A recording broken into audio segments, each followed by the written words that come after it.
Your feet have just lost the sandbar, and the beach, which was right there, is sliding away from you.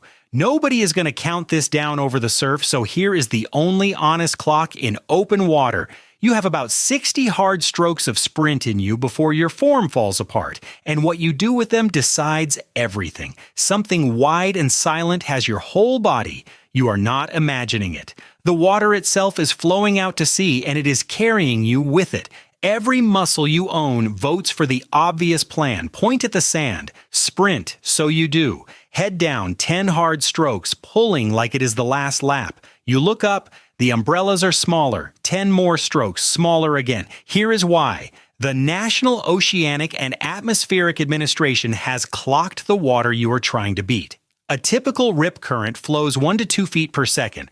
The strongest ever measured flowed over 8 feet per second. An Olympic champion at full sprint swims about 7. The fastest swimmer alive cannot outswim the fastest of these currents. And unlike you, the ocean does not get tired. You have spent 20 of your 60 strokes learning one fact. This race cannot be won. 40 strokes left. So before you spend another one, understand what has you. It is called a rip current, and it is not a monster. It is plumbing.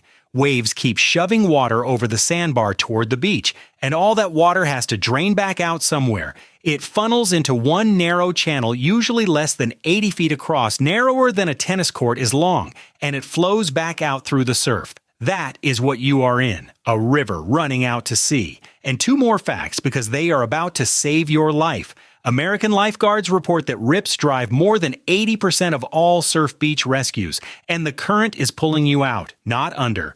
The grabbing, dragging undertow is a myth. Nothing is reaching up for your ankles. A rip is a treadmill, not a trapdoor. But your body does not know that yet, and this is the moment it tries to drown you. Panic stands you up in the water, head high, arms slapping, legs pumping straight down, trying to climb the sea like a ladder. Vertical and thrashing, you are climbing a moving escalator of water, and you are burning through your remaining strokes faster than any sprint. Exhaustion, not the current, is what actually takes swimmers in a rip. About 100 people a year in the United States lose exactly this fight, not to the water's strength, to their own instincts spent in the wrong direction. 20 strokes left. Spend 0 of them. Do the thing that feels insane. Stop swimming, lie back, fill your lungs and float. Your airway stays high, your heart rate drops, and your stroke budget stops draining. The river carries you. Let it.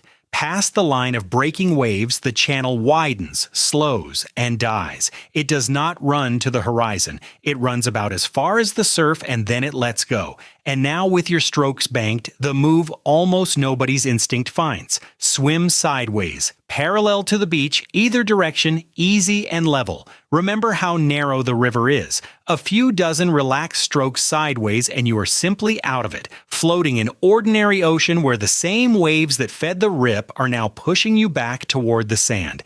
And here is the part that sounds like mercy, because it is.